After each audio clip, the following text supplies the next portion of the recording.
seguimos en el aire de eso que falta, aunque a mí me falte un poco el aire, básicamente vamos a decir, así que le voy a dar pie y la bienvenida al señor Alejo Di Ricio, y de acá hasta que termine la columna yo no hablo más. Hola, Ale. Bueno, hola Mailu, ya que va a ser esto un monólogo, voy a intentar hacerlo lo más pausado y ordenado posible. Podré interrumpir de vez en cuando, pero bueno, también mi tos te va a interrumpir de vez en cuando.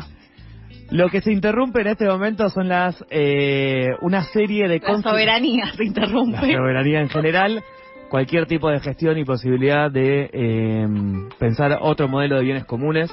El gobierno acaba de prorrogar las concesiones y abrir el proceso de privatización de las centrales hidroeléctricas. Se publicó anteayer el decreto 718/2024, básicamente que las primeras de las concesiones otorgadas en los 90 a las grandes hidroeléctricas llegaban a su vencimiento ya no este año solamente, sino desde el año pasado. Hay más o menos 19 grandes represas hidroeléctricas en nuestro país y fueron financiadas y construidas por el Estado en su momento desde los 60, y a principios de los 90, 93, 94, 95 se fueron privatizando a medida que el Menemato privatizó a través de Hidronor, Sociedad Anónima, el control y gestión de estas grandes represas hidroeléctricas. Ahora bien, en un principio hay algo de que se avanza por primera vez en las grandes privatizaciones, de las cuales hasta ahora solo habíamos escuchado de hecho o solo habíamos escuchado propuestas de ley.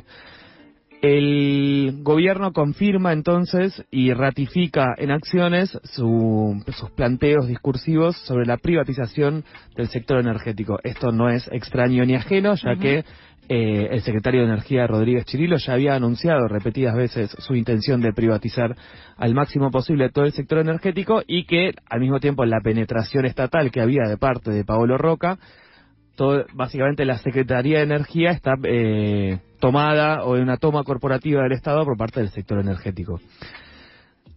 ¿Cómo se toca esto en qué contexto, digamos, sucede que la primera privatización? Uno, porque era la más fácil, digamos. Era la privatización más fácil de hacer porque si bien había habido 30 años de gestión privada sobre las grandes hidroeléctricas, el año pasado, cuando a medida que comenzaron a vencer, distintas de estas centrales tenían distintos plazos, pero ya había 4 que habían entrado en vencimiento y quedan tantas otras por vencer.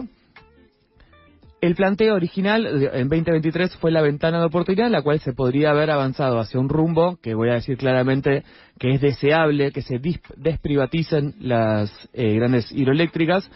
En el momento, Flavia Rollón, en la Secretaría de Energía y bajo el ala de Sergio Massa, ministro de Economía o superministro, como cada uno recuerde mejor la categoría, habían decidido prorrogar, primero por 60 días, después por 90 días, una serie de prórrogas en las cuales podrían haber estatizado efectivamente, y de hecho así lo incluyeron en el presupuesto para 2024, en caso de haber ganado. En ese momento, en un año electoral, no se quiso pagar el costo político de lo que se entendió que podía llegar a salir en diarios nacionales y regionales como una expropiación, una estatización forzosa.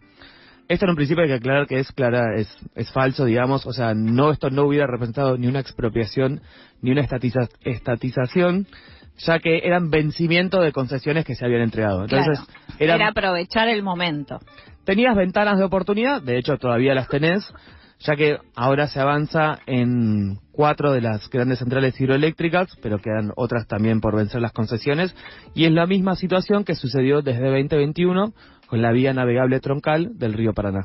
Son grandes proyectos que se concesionaron por décadas en un momento de los 90, que a la hora de estar venciendo sus plazos, tenías la ventana de oportunidad de básicamente redefinir el modelo de gestión. Claro, o sea, era el Estado que antes de los 90 era el que gestionaba, digamos, todas esas centrales, y que en los 90 deciden como, bueno, te cedo el uso, la ganancia, ¿no? Y todo lo que eso conlleva, supongo, a estas empresas privadas, y que ahora esos vencimientos es lo que daban la potestad o la posibilidad de retomar en las manos del Estado, básicamente.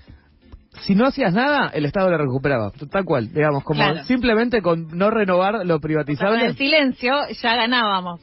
El que calla recupera hubiera sido en una remera que diga. En este caso. Ahora, ¿Por qué es deseable, digamos, y por qué decimos que es deseable desprivatizar, en este caso, las represas hidroeléctricas? Y por qué, en un principio, el macrismo, por ejemplo, sabemos que claramente no era partidario de privatizar, porque había muchos de sus socios políticos y económicos que están dentro del sector energético. Digamos, el sector energético es preeminentemente macrista.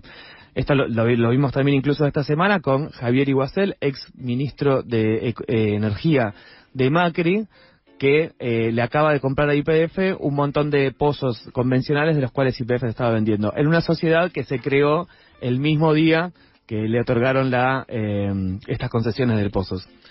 Qué casual. Entonces, no, una casualidad tremenda, bárbara.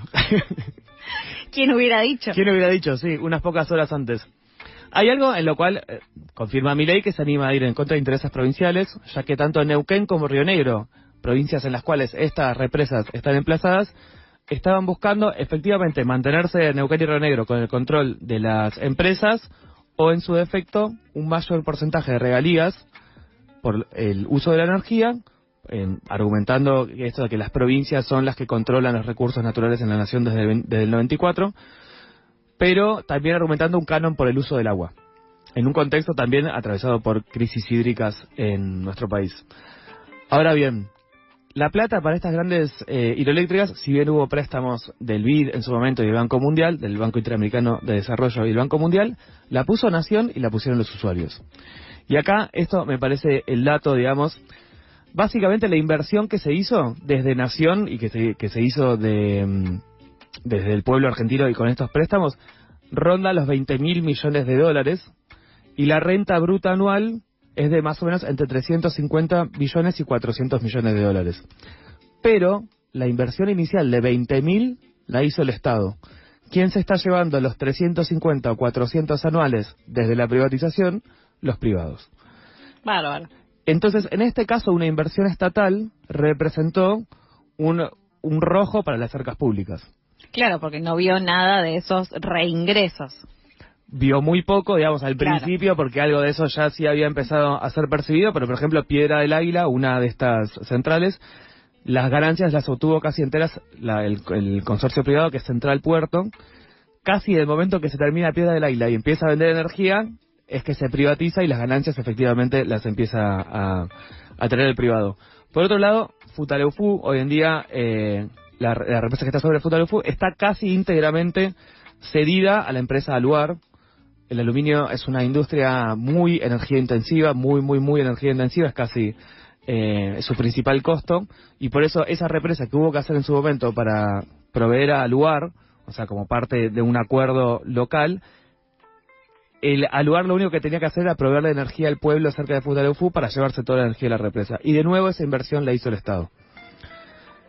Ahora, esto sucede en un contexto en que hay tres componentes que parecen ridículos, digamos. Hay una sequía de divisas y la restricción externa, lo que le dicen la restricción externa, o sea, la necesidad de dólares para llegar a la balanza comercial, es parte de, tal vez, de la legitimidad del gobierno buscar esa restricción externa, y es parte de lo que se viene cuestionando mucho del gobierno anterior, incluso desde el macrismo y mucho antes. Tenés un sector que produce energía a un costos muy bajos y cuya privatización redundó en que no hubo inversión privada a lo largo de los años, no hubo mantenimiento, no hubo beneficio alguno a lo largo de la inversión privada que pueda justificarse para renovar la privatización. O sea, en este caso hay una sobreideologización, si querés, porque en otros, por supuesto que la ideología ciega de la libertad avanza sobre la privatización y la financiarización absoluta de la economía avanza sobre todos los sectores. Pero venimos de décadas en las cuales no redundó en ningún beneficio el que haya estado bajo control privado las grandes represas hidroeléctricas. Bueno, lo único bueno ahí es que si se renueva entonces la privatización, el Estado no tiene que poner guita para actualizar, modernizar algo de esas plantas. Para decir una cosa, una mirada positiva. No hay gasto, no va a haber gasto ahí, ¿o sí?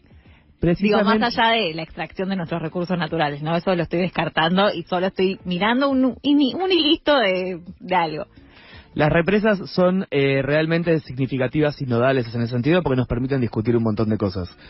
Macroeconomía, energía, ambiente, política y agua, o sea, derechos humanos, o sea, digamos, ¿no? En ese sentido, lo que vos mencionás, que es la inversión inicial, la hizo todo el Estado. Claro. Y el modelo de construcción y gestión de estas grandes represas es que tenés muchísima inversión, son eso, muy capital intensivos al principio, y después se aprovechan por décadas, digamos, estamos hablando de cosas que duran 50, 70 años sin tocar mucho, más que un poco de mantenimiento. Pero los privados no invirtieron ni siquiera en nuevas empresas o en nuevos fuentes de energía que pudieran llegar también a comercializar, digamos, ¿no? La pretensión en estas mega inversiones de que el privado te va a derivar en algo que se parezca a un mercado libre o una competencia, digamos, de privados, en realidad lo que deriva es en un oligopolio, digamos, en un oligopolio de qué grandes empresas producen energía.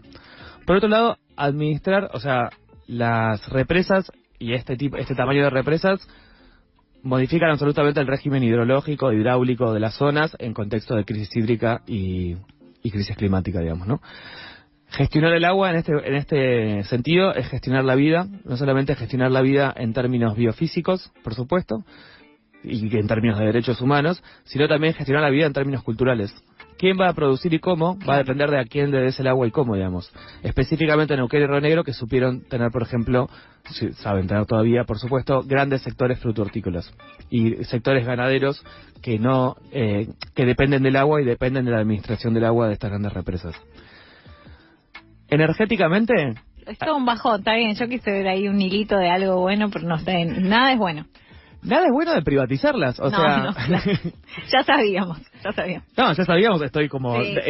No, y específicamente podés haber tenido diferencias sobre la gestión de empresas privadas o sectores en los cuales la promoción de una pseudoesfera de competencia, eliminando todos los factores de poder, pero en este caso, vos no podés elegir, no le podés decir a Edenor a quién le va a comprar la energía, y lo que deriva es que administren el agua de forma que cuando el precio de la energía está barata, básicamente no producen energía, y si producir energía, o sea, si largar el agua baja el precio, no lo hacen precisamente para no bajar el precio. La lógica de maximizar la rentabilidad no es ni eficiente ni deseable en algo que implica tantos sectores sociales, económicos, productivos y ambientales. Y específicamente, digo, como esto hay que decirlo también, estas mega obras y estos mega volúmenes de agua se hacen en general sobre la voluntad de las poblaciones y sobre el deseo de sostener sistemas ecológicos y sociales que reproduzcan la vida. Pero sin embargo, los pequeños aprovechamientos hidroeléctricos que podrían haberse generado un montón y que no modifican regímenes hidrológicos, sino que no modifican ecosistemas, tampoco se están siendo promocionados en el país, digamos, ¿no? Hay una serie de propuestas que había habido en su momento a lo largo del 23 para desprivatizar y para avanzar hacia que la renta que produjeran las centrales hidroeléctricas fuera lentamente financiando pequeños aprovechamientos hidroeléctricos, pero también procesos de transición energética popular. Todo eso está perdido ahora. Bueno, nada está perdido, ¿no? O sea, las represas siguen ahí. Digo, al fin y al cabo lo que estamos discutiendo es política. Claro, sí, por supuesto. Lo que digo es... leyendo solo el boletín oficial y esta normativa nueva, anclada además en el decreto 70, el 23 y demás, estaríamos al horno, a menos que, por supuesto, ¿no? La lucha social y cosas bonitas que nos gusta también contar en esta radio, empiecen a suceder con más vehemencia. Precisamente, digamos, había proyectos en torno a las hidroeléctricas porque no requiere grandes inversiones. El año pasado no requería un costo político gigante, te podías pelear un poco con Neuquén y Río Negro y con sectores energéticos eminentemente macristas, con los cuales ya estabas peleado por lo pronto. Claro. Ya no eran sectores que hubieran podido acompañar. Claro, la nación ya te iba a pegar igual, digamos, en la tapa del día. Absolutamente, absolutamente en ese sentido no era para grandes costos. Todavía, por lo pronto, hay otra serie de grandes concesiones hidroeléctricas. No hay una disputa social, no hay un contexto permeable a que esto de repente sea, que si lo perdimos o no lo perdimos, más que a mí lo que me gustaría, digamos, poner el foco de atención es la multidimensionalidad y la poca racionalidad que es más evidente que nunca en cualquier dimensión por donde lo mires. Privatizar la gestión de las represas hidroeléctricas es una pésima idea. Bueno, me gusta ese resumen. Vamos a cerrar con eso la columna del día de hoy, que eminentemente fue un bajón, ¿no? Pero bueno, no era hoy la semana de columna divertida ni pum para arriba, así que no me quejo. No, la semana, otro día, las buenas noticias venían otra semana. Ya pasaron. Bueno, la semana que viene no vas a estar porque vas a estar de viaje, ¿verdad? La semana que viene me tomo unas merecidas vacaciones. Espectacular. Bueno, nos veremos entonces.